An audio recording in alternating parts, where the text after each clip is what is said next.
Cette leçon abordera les sujets suivants: la fonction suralimentation, la fonction volée de turbulence, la fonction étouffoir.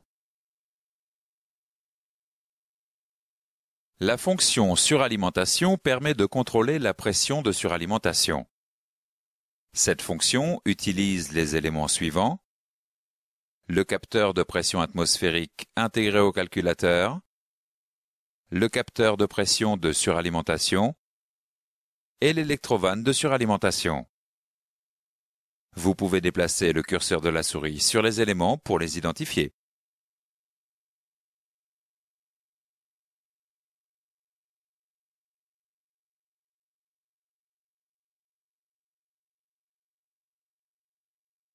Il existe différents types de turbocompresseurs. Le principe de commande reste cependant identique. Le système de régulation est actionné par une commande pneumatique. La commande pneumatique est reliée à la pompe à dépression par un circuit pneumatique. L'électrovanne de suralimentation régule la dépression appliquée à la commande pneumatique. Vous pouvez cliquer sur le calculateur pour piloter le système de régulation.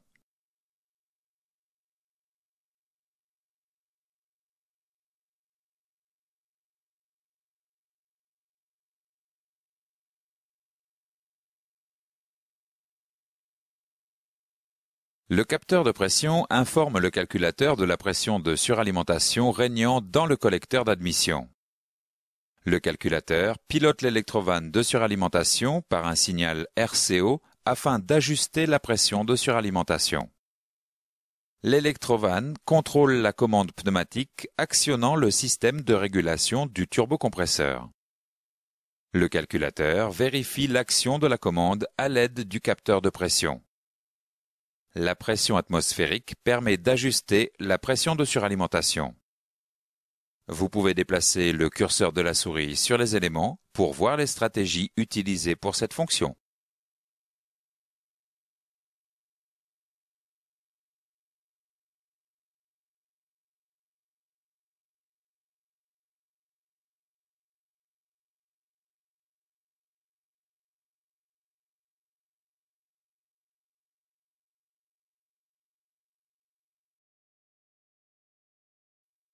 Il n'y a pas de mode dégradé pour le capteur de pression atmosphérique.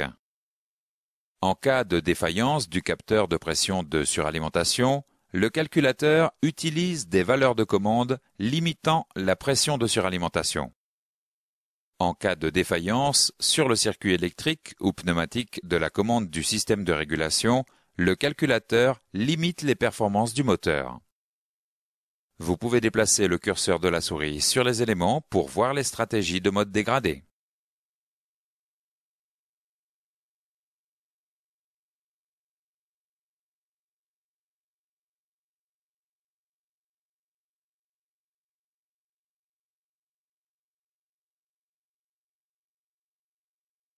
Sur certains véhicules, la commande pneumatique du turbocompresseur est équipée d'un capteur de position.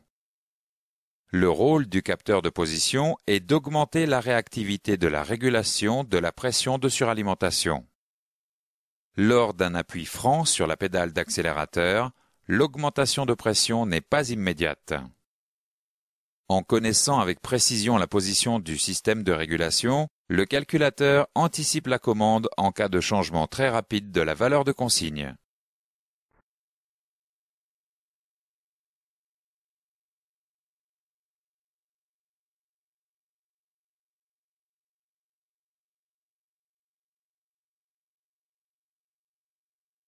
Faisons maintenant un exercice avant de continuer. Quels éléments sont utilisés par la fonction suralimentation?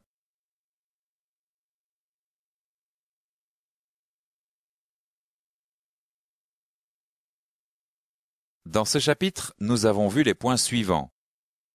La fonction suralimentation permet de contrôler la pression de suralimentation.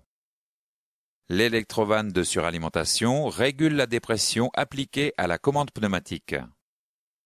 Le calculateur pilote l'électrovanne de suralimentation par un signal RCO afin d'ajuster la pression de suralimentation. En cas de défaillance du capteur de pression de suralimentation, le calculateur utilise des valeurs de commande limitant la pression de suralimentation. Le rôle du capteur de position est d'augmenter la réactivité de la régulation de la pression de suralimentation. La fonction volet de turbulence permet d'augmenter l'effet swirl afin d'améliorer la combustion. Cette fonction utilise les éléments suivants: le capteur volant-moteur, le capteur de position de la pédale d'accélérateur et l'électrovanne de volet de turbulence. Vous pouvez déplacer le curseur de la souris sur les éléments pour les identifier.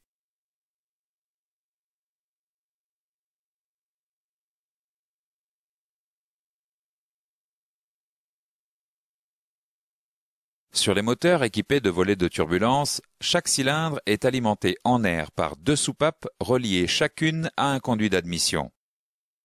Un conduit rectiligne et un conduit hélicoïdal. Le volet de turbulence est placé dans le conduit rectiligne. Le volet est actionné par une commande pneumatique. La commande pneumatique est contrôlée par une électrovanne qui régule la dépression appliquée.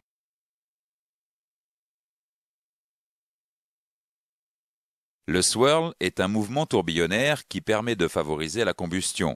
Il en résulte une baisse des émissions polluantes.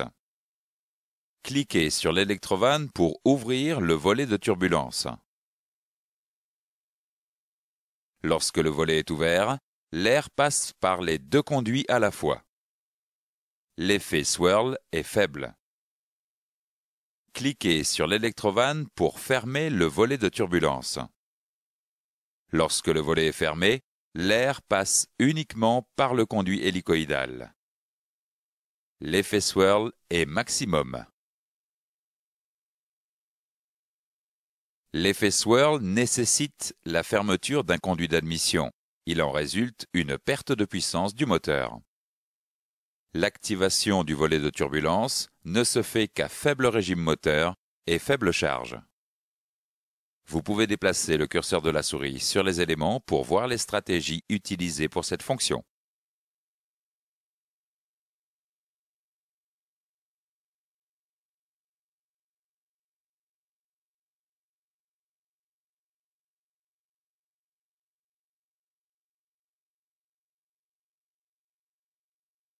Tout défaut sur le capteur de position de la pédale d'accélérateur entraîne une inhibition de la fonction. Deux possibilités se présentent en cas de défaillance sur le circuit électrique ou pneumatique de la commande du volet de turbulence. Si le volet est bloqué et fermé, le moteur manque de puissance. Si le volet est bloqué ouvert, la pollution du moteur est légèrement accrue. Vous pouvez déplacer le curseur de la souris sur les éléments pour voir les stratégies de mode dégradé.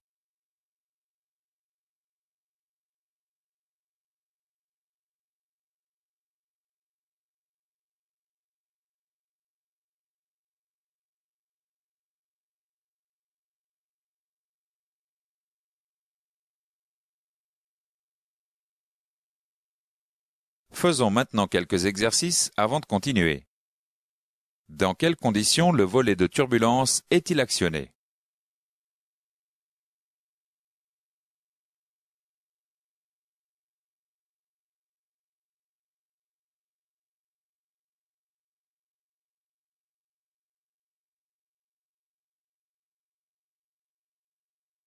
Faisons un exercice avant de continuer.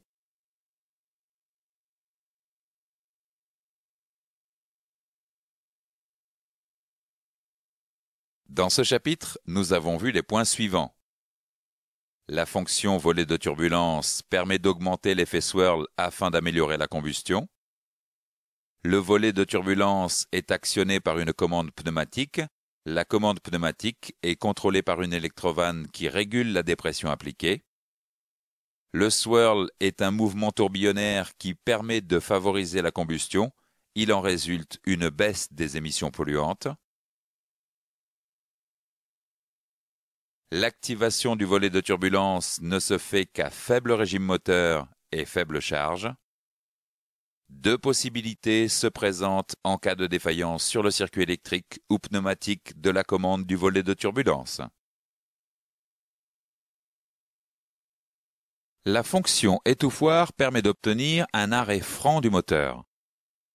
Cette fonction utilise les éléments suivants: le contacteur de démarrage et l'électrovanne de volet étouffoir. Vous pouvez déplacer le curseur de la souris sur les éléments pour les identifier.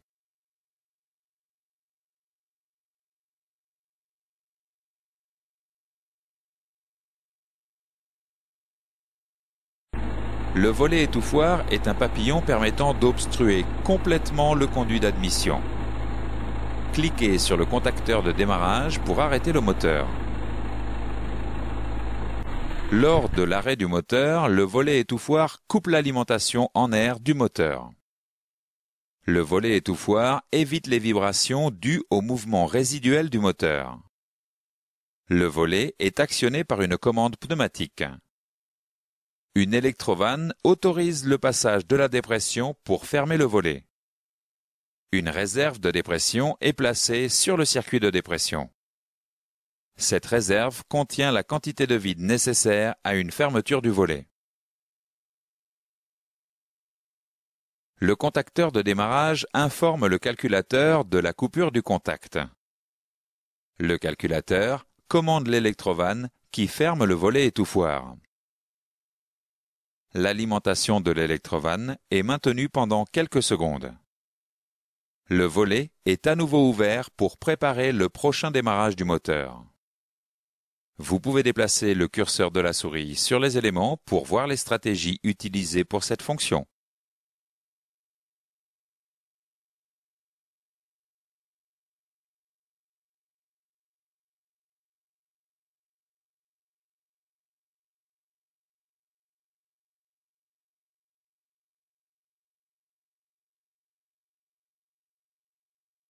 Deux possibilités se présentent en cas de défaillance sur le circuit électrique ou pneumatique de la commande du volet étouffoir.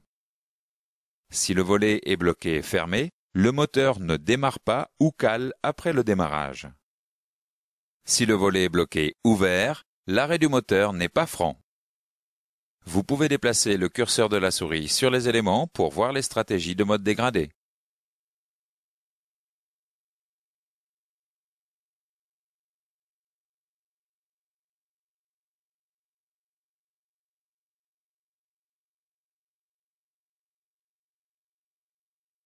Faisons maintenant un exercice avant de continuer.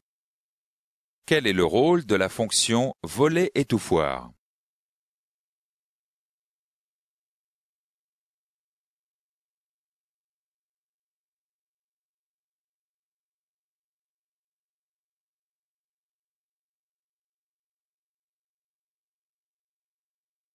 Dans ce chapitre, nous avons vu les points suivants. La fonction étouffoir permet d'obtenir un arrêt franc du moteur. Le volet étouffoir est un papillon permettant d'obstruer complètement le conduit d'admission. À la coupure du contact, le calculateur commande l'électrovanne qui ferme le volet étouffoir. Deux possibilités se présentent en cas de défaillance sur le circuit électrique ou pneumatique de la commande du volet étouffoir. Cette leçon est maintenant terminée.